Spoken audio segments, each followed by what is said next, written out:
I'm Ivan Hinton Jr., the eldest son of Ivan Hinton Sr., born in 1941, June. Should have put that first, but as long as I can remember, my dad has been a minister. I cannot remember the time, and apparently he was a minister. It was started, I guess, about the time that I was born, or maybe just prior. I remember the church services they had in the schoolhouse before we had electricity and all that. And I remember when they built the church house at Johnson. I can't remember exactly what year it was, but I do remember when it was built. I remember us having the Sunday school services in the basement before the basement was finished. We just had block walls, no furniture or anything. We sat on the lumber piles while the Sunday school teachers stood out in the middle of the floor and taught the classes.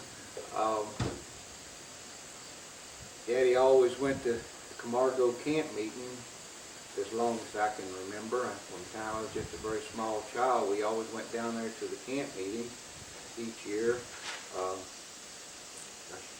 Any prompting, any questions? Yeah, tell me about the stump preaching. Talk about that yesterday, Stump. And when I was very small, and I can't remember when, Daddy always went up, often he went up the holler. I can't remember if it was in the afternoons or mornings, but he would go up the holler, what we call behind Grandma's barn, which was, I'd say he was probably a good quarter of a mile from the house where he'd go up in there and to pray. And I was a little boy. I know he'd go up there and I could hear him, and it was too far away to tell exactly what was going on. He was quite loud, and I sneaked up there a time or two to the barn just to listen. He'd go up there to pray. He spent a lot of time in prayer up there, I guess in preparation for his sermons and his ministry and all, but I can remember as a little boy that he went up there a lot to pray, and I did sneak up there to see what was going on when I was a little boy. Unbeknownst to him, I never said anything to him then, or, I don't guess until now that I ever even mentioned going up there and listening at him to see what was going on up there. Any other promptings? How about revival services? Do you remember revival services? Daddy helped revivals all over around Kentucky when I was small, and I went with him a lot. I enjoyed going. I went with Daddy all over this part of around in Kentucky to revivals, and he helped numerous revivals when I was a child. Up here in Morgan County and Round County and Fleming County, and just all around we had revivals.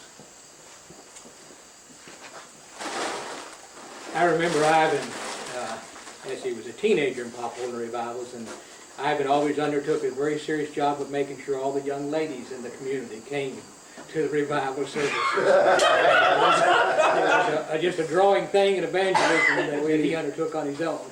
There's no doubt about it. I had a lot of friends at the revivals. That was one of the main reasons I would imagine that I like to go so much.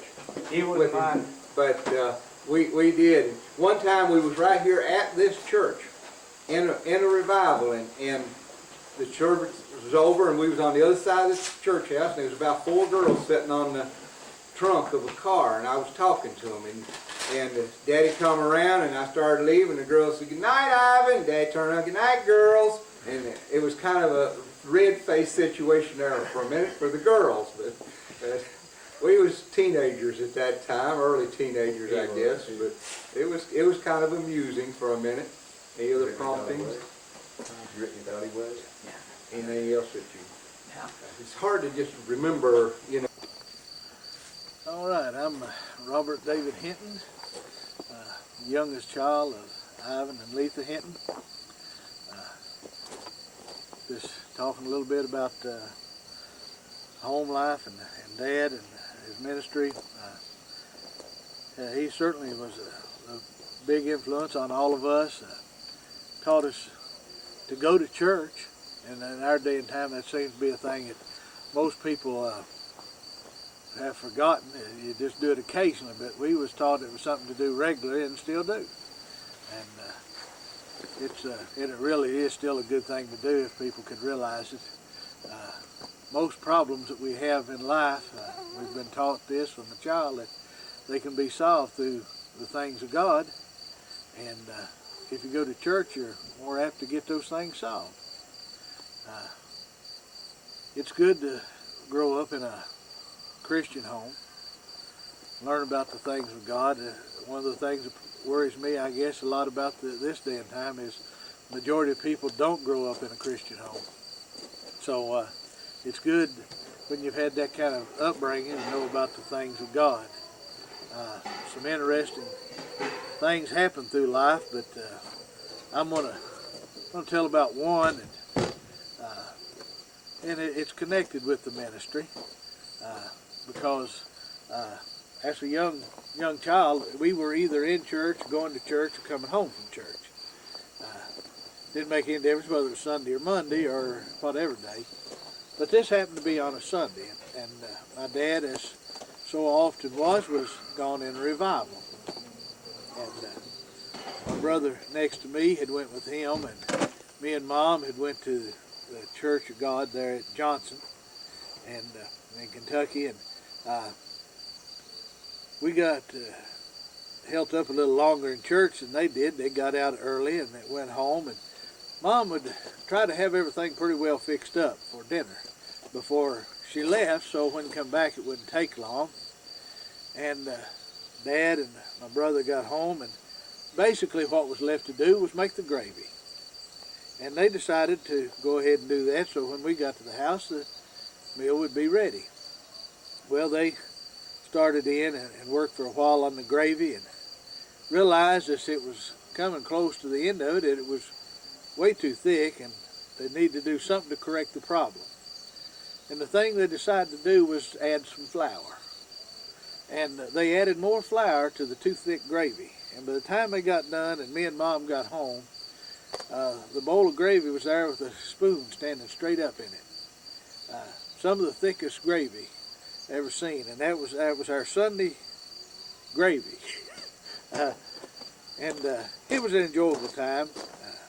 Had a good family, good brothers, and I'm the brother that helped make the gravy. yeah. That gravy, honest to goodness, would bounce. We threw it out in the backyard and it would bounce, and the chickens and the dogs turned their nose up at it. They wouldn't eat it. So the moral of the story is, don't let the man come home and make the gravy. You wives, make sure you get there first and make the gravy. But it's good to know the Lord and being taught about the Lord, that we could have a relationship with Him. And this should be everybody's life goal, to have a relationship with God. And this should be the life's goal of every parent, teach your children about the things of God. It will be the most important thing that you ever do. God bless you, and may the Lord just enrich you and your family. There you go. Take it away. Well, my name's Rose Carol Hinton Muse. Ivan Hinton is my daddy, and he's a preacher. And when I was little, we didn't even have electricity. And I can remember Daddy bringing home a battery radio. Nobody else around us had ever seen one. Didn't know what was going on. We carried it up the road to where my grandpa McKee lived, and he wanted to get the people out. I can remember that. Remember we had kerosene lamps and an old Aladdin lamp, which Daddy went to sleep and almost let the house burn down. Mother's sick, hollering, Ivan, the house is fire. And Daddy hollered, I didn't smell no smoke, but it was dripping paint in that lamp. Remember that? And remember we had plenty of food. It was like Mother was probably the best cook in the whole country. And remember we went to church all the time. Also, remember Daddy used to gather up bunches of young people and take them to the Dairy Queen after it opened up. And then I growed up and started having my own kids, and I don't know what else I remember. I'm about wore out. You know how to turn this thing off? Yeah. And Nobody knows how to turn this off, so I'm still here. Hey, Sam. I would say more, but I just can't think real good. Hey, Sam. And that's all there is to it. And Just quit and get up and leave it. He'll run it back to wherever you quit. you could come over and Sam. That's all I can say. And that's hard.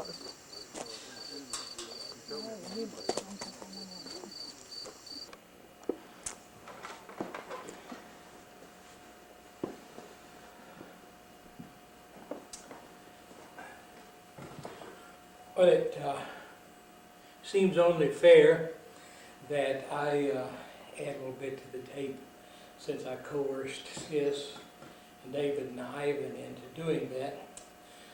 And who knows, maybe someday after all of us are gone from this world, this tape may actually still do some good. So I thought I'd get in my little bit as well.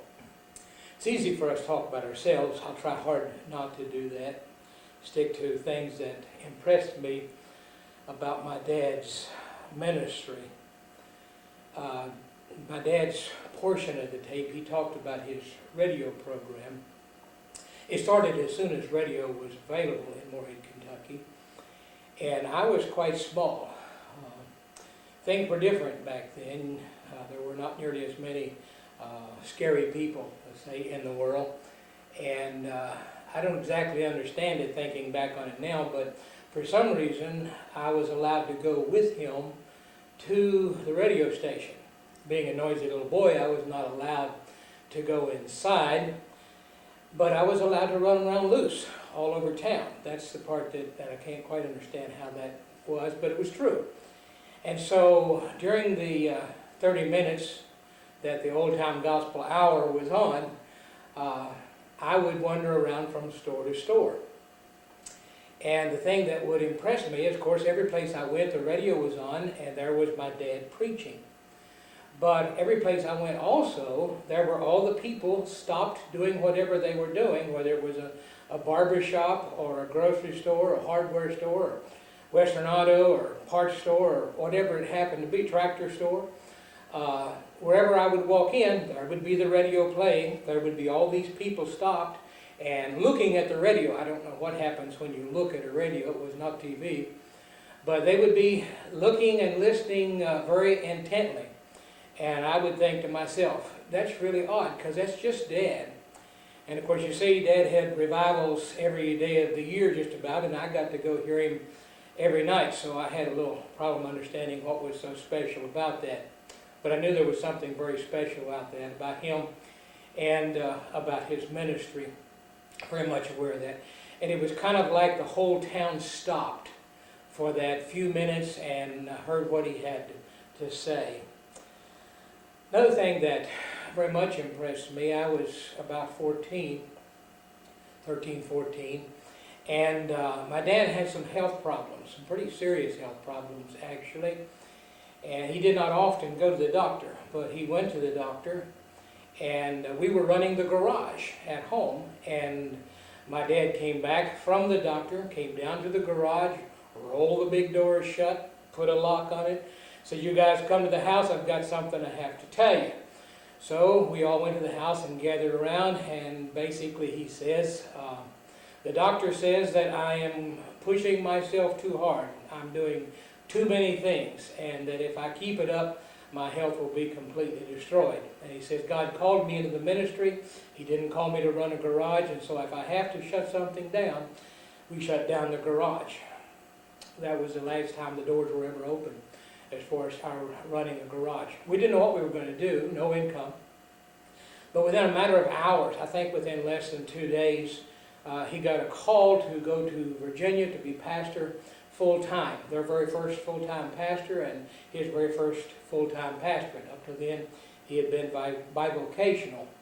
But it told me a little something about my dad and about faith and about commitment that has stuck with me. What's really important in life is whatever God has for you to do. Some other things that really impressed me was the number of churches that my dad was instrumental in starting.